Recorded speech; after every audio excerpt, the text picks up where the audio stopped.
오늘 우리에게 주시는 말씀은 갈라디아서 1장 6절에서 12절까지 말씀입니다. 우리 한 절씩 교독하도록 하겠습니다. 그리스도의 은혜로 너희를 부르신 이를 이같이 속히 떠나 다른 복음을 따르는 것을 내가 이상하게 여기노라.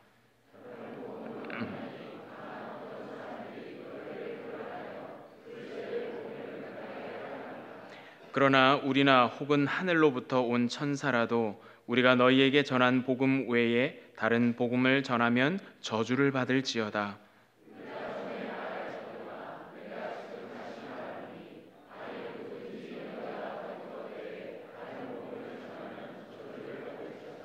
이제 내가 사람들에게 좋게 하랴 하나님께 좋게 하랴 사람들에게 기쁨을 구하랴 내가 지금까지 사람들의 기쁨을 구하였다면 그리스도의 종이 아니니라.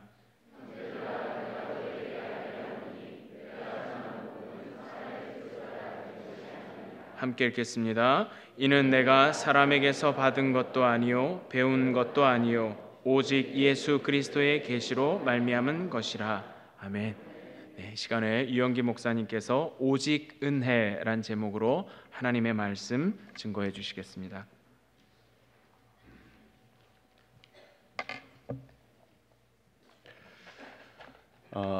여러분 자기 스스로 생각하기를 자기가 모험심이 많은 편이라고 생각하세요? 그렇지 못한 편이라고 생각하세요?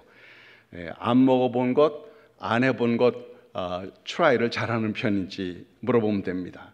그리고 안 가본 곳에 가게 되면 설렘이 더 많은지 두려움이 더 많은지 이런 걸 보면 자기가 모험심이 많은가 아닌가 알게 되겠죠.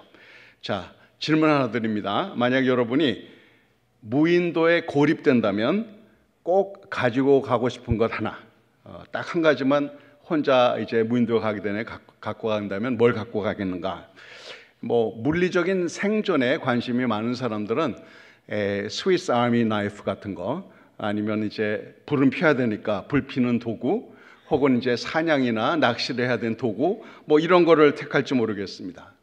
또 좀 더 감성적이고 정서적인 사람은 무인도에 혼자 있으려면 되게 외롭겠다. 그러니까 난 하나를 갖고 간다면 내 아내나 남편과 가고 싶다. 이런 분이 있을지 몰라요. 근데 이런 얘기를 들으면 어떤 분은 왜? 이 좋은 기회에 왜? 그럴지 모르겠습니다. 어떤 분이 이제 배가 파선을 해가지고 표류하다가 홀로 무인도에 들어가게 됐어요. 그냥 그 섬에 딱 혼자입니다.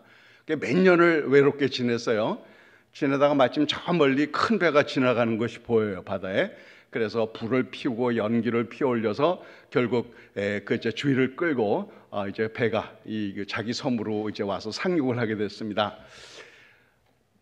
들어와 보니까 이제 바닷가에 와서 보니까 이 사람이 혼자 있는데 그 바닷가에 오두막 세 채가 있더래요. 혼자 있는데. 그래서 물어봤습니다. 이건 뭐냐고. 첫 번째를 가리키면서 이거 내가 사는 집이라 그러더래요. 그럼 옆에 건 뭐냐 그랬더니 제가 다니는 교회입니다. 그런 거예요. 그럼 그 옆에 건 뭐냐 그랬더니 제가 전에 다니던 교회입니다. 그러더래요. 이게 미국 크리스찬들의 조크입니다. 한국 조크가 아니고. 그거 보면 미국 사람들도 심심치 않게 교회를 옮기는 것 같아요. 교회, 목사, 교인들이 서로 맞아야 되니까 정 안 맞으면 자기랑 맞는 교회로 옮길 수도 있어요. 그러나 어떤 사람들은 교회를 너무너무 자주 옮겨요. 여기 왔다 저기 왔다. 그러다 보면 이제 갈 데가 없어져 가지고 가나안 교인이 되는 거죠. 여러분 가나안 교회는 아시죠?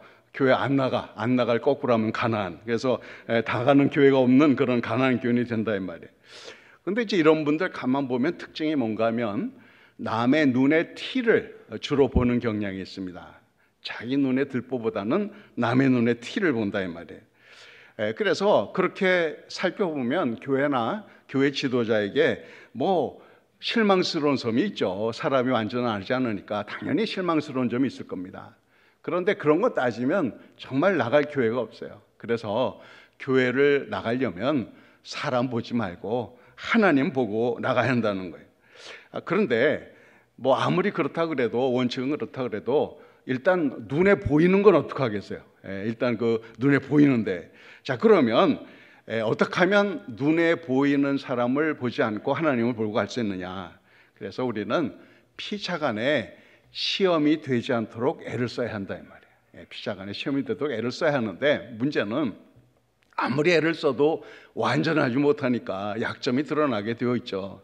그럴 때 어떤 관점으로 서로를 봐야 되느냐? 바로 은혜의 관점으로 봐야 한다는 거예요. 솔직히 우리 자기에게도 마음에 안 드는 점이 있잖아요. 근데 그럼에도 불구하고 하나님이 은혜로 구원해 주셨습니다. 우리가 아직 죄인 되었을 때 그 십자가에는 구원해 주셨어요. 그러니까 혹시 남에게 부족한 점이 보이면, 내가 부족하듯이 저 사람도 부족하구나. 그럼에도 불구하고 하나님이 은혜로 구원하시고 사랑하시지. 이런 은혜 관점으로 보면 웬만한 건 그냥 넘어갈 수가 있어요. 그래서 사실은 이 약점 투성인 저희들이 조화를 이루며 살아갈 수 있는 것은 늘 은혜로 돌아가는 수밖에 없습니다. 오직 은혜밖에 없어요. 우리가 구원받은 것도 은혜요, 매일매일 살아가는 것도 은혜라, 그렇게 생각하면 피차 서로 불쌍히 여길 수 있는 마음을 갖게 되는 거죠. 자, 이렇게 저희 믿는 사람들은 오직 은혜로 살아가는데, 이 우리 기독교 내 교회 안에서도 복음을 변질시키려는 유혹이 많습니다. 복음을 변질시키는 유혹이 많아요.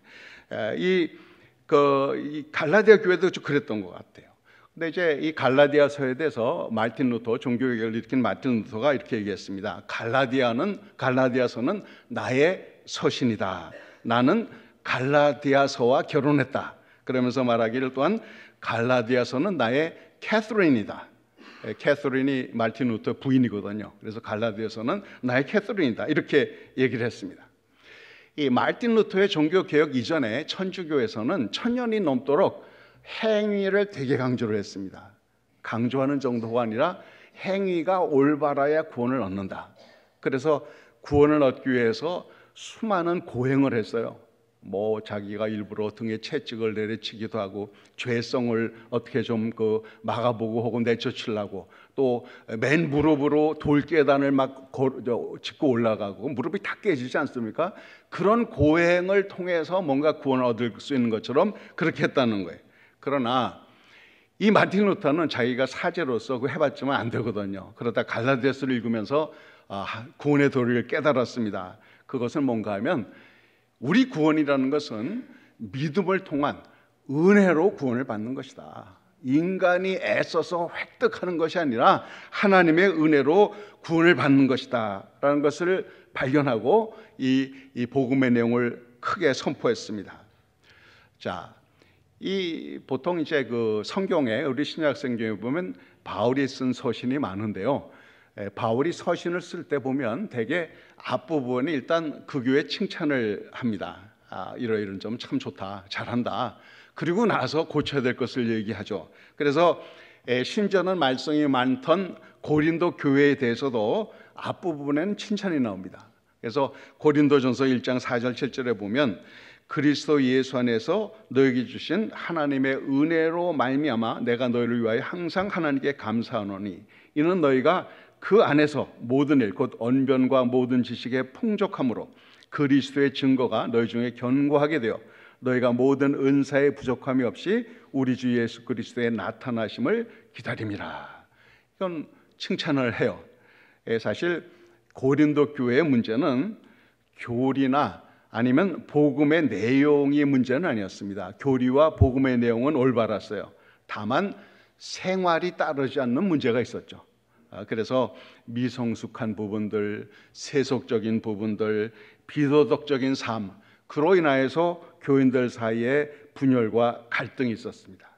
그런데 반면에 이 갈라디아 교회에게 보내는 편지는 별로 칭찬과 격려가 없습니다. 아주 단도직입적으로 문제점을 지적해요. 오늘 6절 7절 말씀입니다. 그리스도의 은혜로 너희를 부르신 이를 이같이 속히 떠나 다른 복음을 따르는 것을 내가 이상하게 여기노라. 다른 복음은 없나니 다만 어떤 사람들이 너희를 교란하여 그리스도의 복음을 변하게 하려 함이라 라고 경고를 하고 있습니다.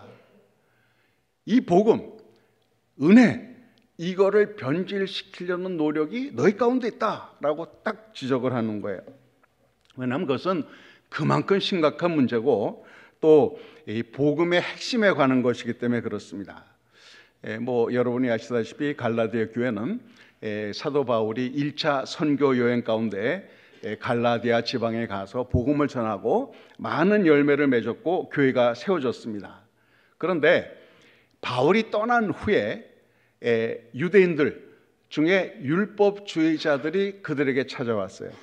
그리고는 할례를 받고 모세의 율법을 지켜야 한다라고 주장을 했습니다. 자, 여기 그 유대인 율법주의자라는 것은 유대교 사람들이 아니에요. 전에는 유대교 사람이었지만 예수를 믿고 이제 기독교인이 된 사람입니다. 그럼에도 불구하고 할례를 받고 모세 율법을 지켜야 한다고 주장한 거예요. 사람이 뭔가에 오래 익숙하면 그거 저버리기가 쉽지가 않죠. 유대인들은 모세에 의해 근 1500년 동안 이제 율법을 지키며 할례를 받고 살았습니다. 그래서 예수 그리스도의 복음을 받고 난 이후에도 자기들의 전통에 따라서 할례를 받고 그리고 이렇게 율법을 지켜야 한다라고 주장을 했던 거예요. 그런데 이게 사실은 예루살렘 교회에서 이미 정리가 된 일 아닙니까? 이제 이방인들에게 율법을 지키도록 해야 하느냐 안 해야 되느냐 이것 갖고 서로 논란이 많았어요. 사도들이 모여서 내린 결론은 뭔가 하면 아니 그 율법 우리도 못 지키는 유대인은 우리도 못 지키는데 왜 이방인들에게 무거운 짐을 지우느냐. 우리 이방인들에게는 우리가 제일 꺼려하는 이제 피 흘린 것과 목매어 죽은 것 이것만 금하고 나머지는 자유롭게 해주자. 이게 예루살렘 교회의 이제 결론이었습니다.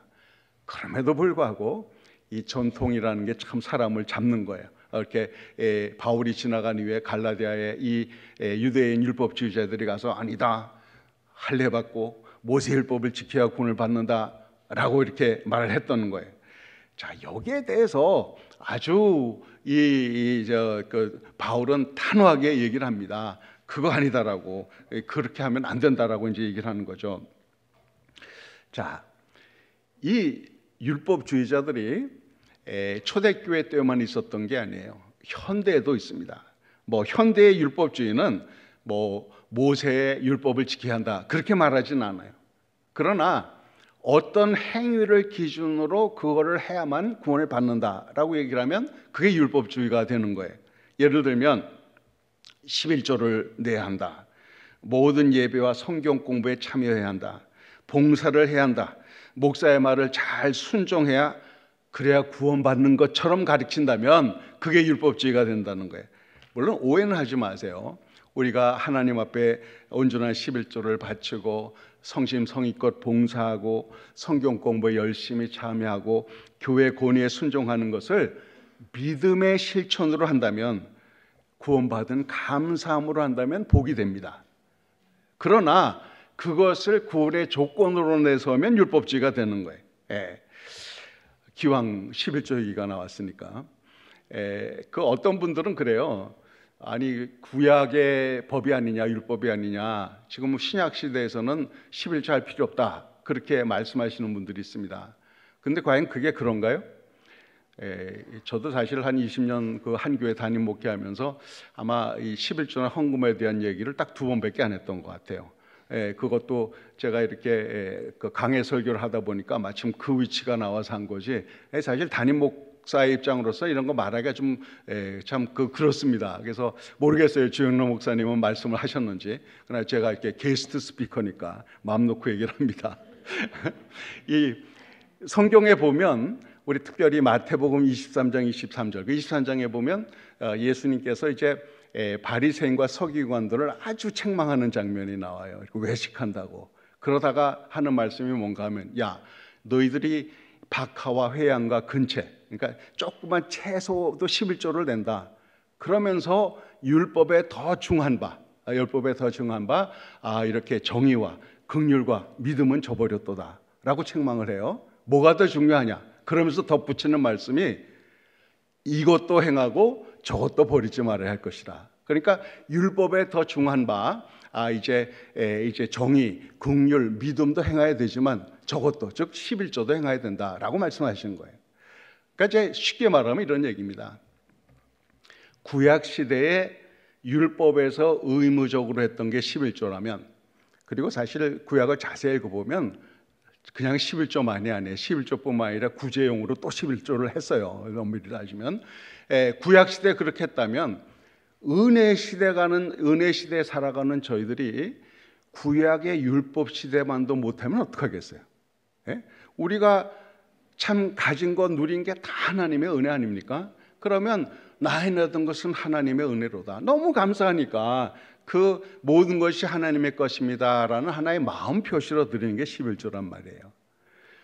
근데 우리 주님의 빛 교회는 보니까 예배 순서 중에 헌금하는 시간이 없고 들어오는 시간에 저 헌금함이 뒤에 있더라고요. 그리고 항상 보면 예배 시작에 이제 봉헌을 하잖아요. 그러니까 전문적으로 넣는 사람들은 헌금할 기회가 없어. 헌금을 해도 하면 그 다음 주께 되겠죠. 아무튼 그래서 제가 말씀드리는 것은 이게 이제 뭐 11조 안 하면 벌 받는다, 전 그런 맥락에서 하는 얘기가 아니에요. 또 이게 어릴 때부터 신앙생활하는 사람은 너무 자연스럽습니다. 저도 이제 모태신앙이기 때문에 당연한 것으로 생각하는데 나중에 신앙생활하는 사람은 굉장히 어렵게 생각이 되는 건 사실이에요. 그러나 11조를 적어도 기준으로 삼고 처음에는 20의 1부터 시작하시라더라도 그렇게 목표를 가지고 하면 좋겠다는 얘기예요. 왜 그러냐 하면 여기 사실 제가 이렇게 은퇴하고 난 후에 여러 교회에 이제 초대를 받아서 설교할 기회들이 있는데요. 다녀보면 우리 이민교회들이 고령화가 대단합니다. 60, 70대 이상이 대부분인 교회가 많아요. 그래도 우리 주님의 빛 교회는 젊은 분들이 꽤나 많이 섞여 있는, 그러니까 그리고 이 교회 사이즈도 너무 크지도 않고 너무 적지도 않은 딱 좋은 그런 교회 사이즈란 말이에요. 이런 견실한 교회를 계속 잘 유지하고 건강하게 키워나가려면 교인들이 서로 다 협력을 해야 됩니다. 한두 사람이 하는 것이 아니라 내가 하나님 앞에 헌금도 열심히 하고 봉사도 열심히 하고 성경 공부 열심히 참여하고 이런 사람들이 많으면 많을수록 교회는 아주 건실하게 되는 거예요. 기왕에 이렇게 잘 모였는데 이 교회를 자녀들에게 유산으로 남겨줄 좋은 교회로 이렇게 키워나가면 좋잖아요. 이게 뭐 리더 한두 사람이 할 일이 아니라 여러 사람이 합심을 해야 되는 일입니다. 뭐 이미 잘하고 계시겠지만 제가 게스트 스피커니까 높아심으로 한마디 했습니다. 자, 그래서 이 하나님 앞에 드리는 뭐 11조 이런 봉사 이런 거 다 감사한 마음으로 은혜 받은 것에 대한 하나의 반응으로 하는 건 좋아요. 그러나 이 인간의 이런 봉사나 선행이 이 구원의 조건이다 얘기하면 이게 이제 율법주의가 된다는 거예요. 또 어떤 사람은 이렇게 하나님 앞에 헌금하고 또 뭐 봉사하는 것을 하나의 기도응답의 비결로 말하는 분들이 있어요. 우리 그 한국 교회 어떤 신학자의 분석에 의하면 한국 교회 설교의 93.5%가 율법적이라는 겁니다. 이렇게 해야 하나님 앞에 잘 되고 복 받습니다. 뭐 구원 받습니다. 그런 식의. 자, 그래서 우리 스스로 내가 내 신앙이 율법적인가 은혜적인가 이렇게 점검해 볼 수 있는 기준을 한번 제가 말씀드릴게요. 하나님 하고 생각하면 어때요? 감격이 있나요? 아니면 하나님 하면 뭔가 두려운 마음이 드나요? 내가 까딱 잘못하면 하나님이 나를 벌 내리실지도 모른다 라는 두려움이 더 많다면 그런 건 율법적인 거예요. 그러나 하나님 생각하면 너무너무 감사하고 아버지 하면 그냥 마음이 좋고 이렇다 그러면 이건 은혜를 아는 사람입니다. 물론 뭐 미국 크리스천들 가운데는 하나님을 너무 가까이 생각해서 데디 그렇게 부르는 사람이 있더라고요. 기도 가운데. 그래서 뭐 좋아요, 오케이, 친근하게 좋아하는 건 좋은데 물론 이 너무 친근해서 하나님을 내 편한 대로 자기 멋대로 할 수 있는 대상으로 생각하면 안 되죠. 하나님은 만왕의 왕이시고 온 우주의 주인이시니까 우리가 늘 경외심은 갖고 있어야 됩니다. 그러나 하나님 하면 하여튼 뭔가 마음이 참 좋고 감사하고 이런 마음이 있어야 이게 이제 은혜를 아는 사람들인 거예요. 또 이 율법적인 사람들은 이게 잘못하면 엄청나게 혼난다, 아니면 잘못하면 어떻게 뭐 사고라도 당하는 게 아닌가, 그래가지고 뭐 목사님 사모님이 어떻게 하다 차 사고 났다 그러면 그 사모가 뭐 잘못한 거 아니야, 뭐 이런 식으로 생각하는 거는 이건 벌써 다 율법적이다 이 말이에요. 또 어떤 사람은 기도의 응답을 받으려면 반드시 금식하고 철야를 하고 적어도 몇 시간 이상을 기도해야 된다라고 주장하시는 분들이 있어요. 근데 이거는 옛 우리 선조들이 하던 비나이다 이거랑 별로 다를 게 없어요. 정성을 많이 들이면 하나님이 응답해 주시고 정성 안 들이면 안 들어주실 것처럼, 이건 은혜를 모르는 이야기예요. 물론 우리의 욕심, 옛사람에 속한 자, 이게 참 극복이 잘 안 되잖아요. 그러니까 그거를 쳐서 복종시키기 위해서 때때로 금식하기도 하고 밤새워 기도도 하고 하면서 자기를 깨트리는 과정으로 그건 할 수 있어요. 그러나 내가 이만큼 기도했으니까 당연히 하나님 내 기도 응답해 주셔야지 하는, 이거 뭐 이렇게 서로 무슨 흥정하듯이, 이건 아니다는 얘기예요. 그래요. 그렇습니다. 우리는 오직 예수 그리스도밖에 없어요. 기도의 응답의 비결은 하늘과 땅의 모든 권세를 가진 예수님, 그 열쇠로, 천국의 열쇠로 하나님 앞에 기도하는 거죠. 그러면 응답받는 겁니다. 자, 그래서 이 어떤 학자는 갈라디아서를 이렇게 정의를 했어요. 갈라디아서는 그리스도인의 독립 선언문이다. 이 율법적 종교의 종로로 탔던 하나님의 백성을 해방시키고 자유인으로 살 수 있게 하는 자유문서다, 이렇게 표현을 했습니다. 그래요. 율법주의라는 것은 외적인 행동, 모습으로 구원을 확인하려고 하는 시도입니다. 사람의 행실 혹은 정성이 구원의 조건 혹은 구원을 지키기 위한 방편이라는 잘못된 가르침, 이런 게 갈라디아 교회에 있었고요. 불행히도 현대 교회에도 많이 있습니다. 뭐 목사님이 꼭 그렇게 가르친 건 아닌데도 어떤 분들은 그 개념이 하도 많아가지고 잘못하면 되게 혼나겠다, 이게 늘 그냥 머리에 있는 거예요. 그래서 하나님에 대해서 두려움 때문에 뭘 하려고 그러지 감사함으로 인해서 하려고 하지 않는, 그러나 우리는 받은 바 은혜가 너무너무 감사해서, 그렇죠? 그래서 하나님께 작은 정성이라도 보답하는 마음으로, 또 그게 우리의 기쁨이니까 그렇게 하는 겁니다. 그래서 사도 바울은 곧 이어서 다른 복음은 저주다라고 주장을 하고 있습니다. 오늘 본 말씀 8절 9절에 보니까 그러나 우리나 혹은 하늘로부터 온 천사라도 우리가 너에게 전한 복음 외에 다른 복음을 전하면 저주를 받을지어다. 되게 강경하죠. 9절 우리가 전에 말하였거니와 내가 지금 다시 말하노니 만일 누구든지 너희가 받은 것 외에 다른 복음을 전하면 저주를 받을지어다. 대단히 강력하게 단호하게 얘기하고 있습니다. 그거 왜 그러냐? 이게 뭐 사도 바울이 어떤 사람이 내가 전한 복음을 변질시켜 이 괘씸한 놈, 너 한번 죽어봐, 넌 저주야, 이 얘기가 아니에요. 그 얘기가 아니라 우린 본래 죄와 사망으로 해서 저주받던 사람들 아닙니까?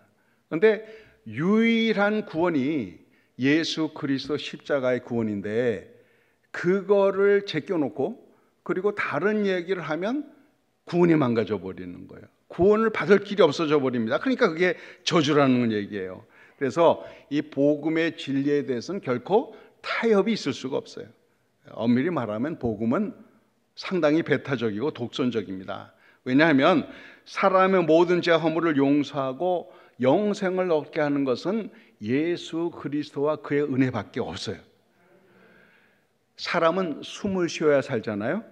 숨을 쉬면 공기 중에 있는 산소가 섭취가 돼서 이제 이렇게 몸에 신진돼서 이루어지는데, 사람이 이 공기가 아닌 다른 거로 숨 쉴 수 있겠어요? 제가 살던 노스리지에 몇 년 전에 가스 누출 사건이 났죠. 내추럴 가스가. 그 내추럴 가스는 거의 다 메탄 가스입니다. 메탄 가스 숨 쉬고 살 수 있나요? 안 돼요. 하나님께서 우리를 산소를 마시도록 그렇게 해놓으셨어요. 꼭 그와 같이 내가 곧 길이요 진리요 생명이니 나로 말미암아 누구도 아버지께로 올 자가 없느니라. 예수님의 선포입니다. 또 사도행전 4장 12절에 다른 이로서는 구원을 받을 수 없나니 천하에 있는 사람에게 구원을 받을 만한 다른 이름을 너에게 주신 일이 없습니다. 다른 이로서는 구원을 받을 수 없다는 거예요. 요즘 뭐 현대인들은 다원주의, 혼합주의 이런 게 빠져 있습니다. 그래서 세계의 여러 종교들은 한 진리에 이르기 위한 여러 가지 다른 길이다. 그렇게 얘기해야 좀 상식 있고 이제 이렇게 그런 현대인으로 쳐주는데 그게 아니에요.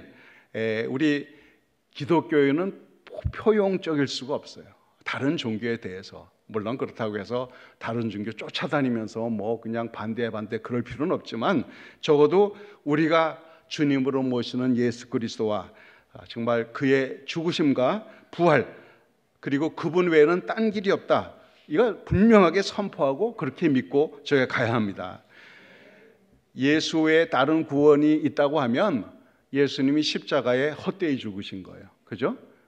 그분이 우리의 구원을 위해서 좀 그렇게 목숨 걸고 우리를 사랑하시고 은혜를 주신 것 아닙니까? 그래서 은혜로 구원받는 복음을 약화시키거나 부정하는 율법주의는 저줄 수밖에 없다는 거예요. 그래서 뭐 우리가 이제 이렇게 그 복음에 대해서 분명한 그런 그 위치, 그런 마음을 갖고 있어야 되는데 그렇다고 해서 뭐 꼭 다른 종교에 대해서 쫓아다니면서 뭐 그냥 그렇게 할 필요는 없어요.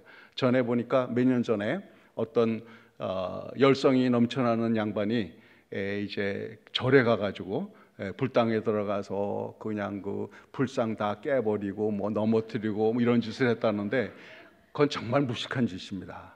제발 그러면 안 돼요. 그런 거는. 그러나 적어도 자기 복음에 대해서는 분명한 인식이 있어야 돼요.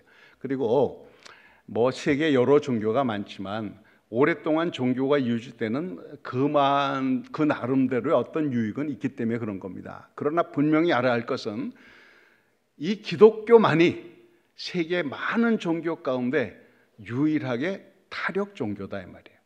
세계 모든 종교는 자력 종교입니다. 자기가 애쓰고 수양해가지고 구원을 얻는데 우리만 예수님 덕분에 예수님으로 인해서 구원을 받는 우리 타력 종교란 말이에요.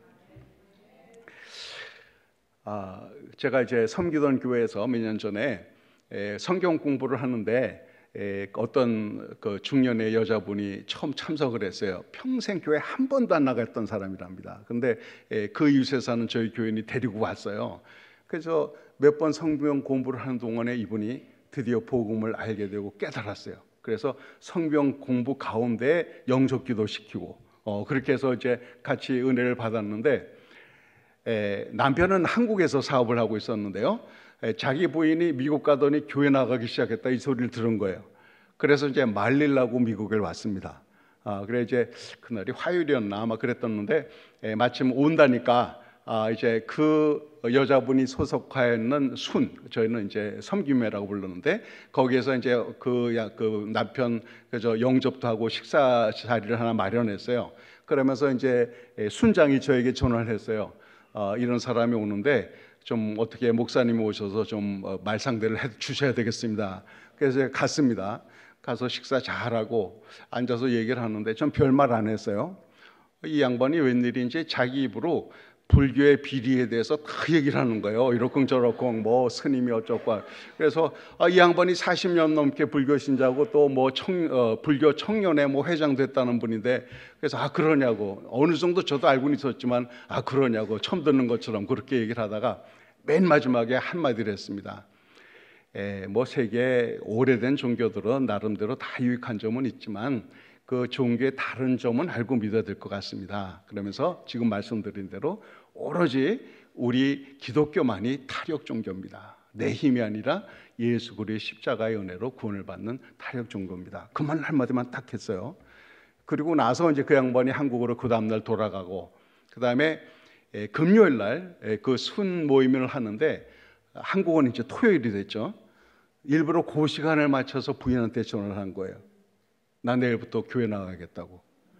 이야 신기하대요. 모르겠어요. 때로는 하나님께서 한마디를 가지고 그렇게 역사를 하시더라고. 그래가지고 얼마 있다가 이제 부인이 세례를 받게 됐는데 남편도 자기도 세례를 받는데 꼭 저한테 받고 싶다 그래가지고 한국에서 와서 그래서 이제 두 분이 같이 세례를 받게 된 그런 일이 있습니다. 그래요. 다른 복음은 없어요. 다른 복음은 저주입니다. 왜냐하면 예수 그리스도만 유일한 구원이기 때문에.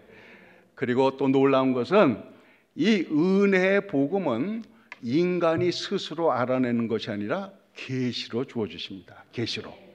계시라는 것은 자기의 지식이나 경험을 유추하고 또 깊은 사색을 통해서 얻어지는 게 아니라 내가 몰랐던 것을 하나님이 알게 해주신다 이 말이에요. 그래서 오늘 본 말씀 11절에도 보면 형제들아 내가 너에게 알게 하노니 내가 전한 복음은 사람의 뜻을 따라 된 것이 아니니라. 이는 내가 사람에게서 받은 것도 아니요 배운 것도 아니요 오직 예수 그리스도의 계시로 말미암은 것이라 말하고 있습니다. 그래서 하나님이 알려주셔야 복음을 알게 되는데 하나님이 알려주시는 통로로 하나님은 주로 다른 사람을 사용합니다. 그렇죠? 다른 사람의 이미 믿은 사람의 그 말 혹은 간증을 통해서 하나님의 계시를 보여주시는 거예요. 그래서 로마서 10장 17절에도 그러므로 믿음은 들음에서 나며 들음은 그리스도의 말씀으로 말미암았느니라 말하고 있어요. 자, 이렇게 내가 전해주는 말씀이 그냥 하나의 말로 끝나지 않고 계시로 정말 생명의 말씀으로 계시되려면 어떻게 해야 될까요? 여러분 깨와 소금을 더하면 뭐가 되죠? 네, 다 아시네. 그러면 깨와 설탕을 합하면 깨와 설탕을 합하면 깨달음이 됩니다.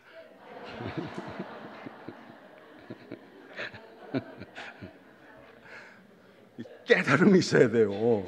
말씀을 들을 때 마음속에 깨달음이 있어야 정말 계시로 내 것이 됩니다.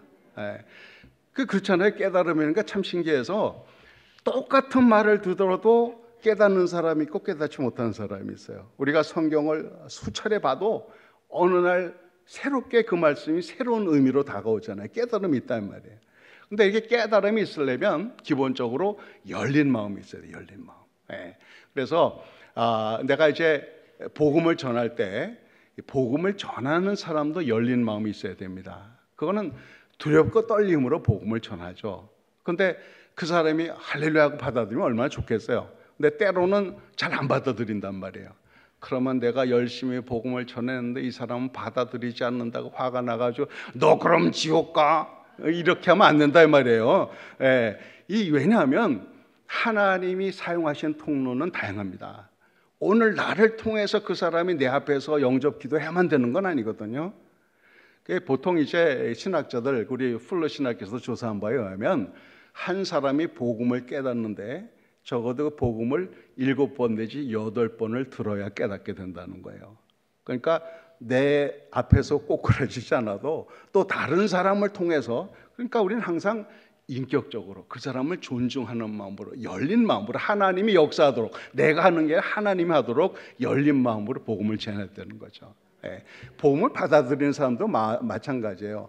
자기 선입견, 지금까지 경험 그것만 잔뜩 갖고 있으면 못 받아들입니다. 열린 마음으로 이 사람이 이렇게 열심으로 전하고 그 표정 보니까 거짓말할 것 같지는 않은데 야 정말 그런가? 하고 이렇게 열린 마음으로 나가면 하나님이 정정한 깨달음을 주시잖아요. 그래서 저희가 복음을 전할 때는 항상 그 기도를 하고 나가야 돼요. 그분의 마음을 하나님께서 열어주시고 깨달음 있게 해주세요 라고 기도하고 나가야 되는 겁니다. 그렇죠? 그렇습니다. 자, 우리가 처음 복음을 받을 때도 계시에 의해서 정말 처음 내가 예수 그리스도의 십자가의 공로 그걸 깨달을 때 얼마나 감격스러워요. 모태신앙인 사람들도 그 모태신앙 저절로 알게 되는 게 아니잖아요. 어떤 시점에 깨닫게 된 때가 있단 말이에요. 그러니까 처음 은혜 받는 것도, 처음 구원 받는 것도 은혜로, 또 내가 믿음 가운데 성장하는 과정도 은혜로, 또 나중에 하나님 앞에 갔을 때 합격, 천국행 하는 것도 은혜로. 그래서 우리는 처음부터 끝까지 다 하나님의 은혜로 되는 겁니다. 오직 은혜예요. 그래서 그런 마음으로 우리가 신앙생활하면서 때때로 자신에게, 남에게 부족한 점이 보일 때 저 사람은 왜 그래 이럴 것이 아니라 나같이 부족한 사람도 은혜로 하나님 구원해 주셨으니 저 사람의 부족함도 하나님 불쌍히 여기시고 은혜로 돌봐주시겠지. 이렇게 서로 대하면 얼마나 좋겠어요. 우리 기독교 신앙, 우리 예수 믿는 사람들의 신앙은 처음부터 끝까지 은혜입니다. 오직 은혜. 그런 마음으로 오늘도 은혜 가운데 은혜를 선포하며 은혜스러운 삶을 살 수 있기를 바랍니다. 우리 기도하겠습니다. 네.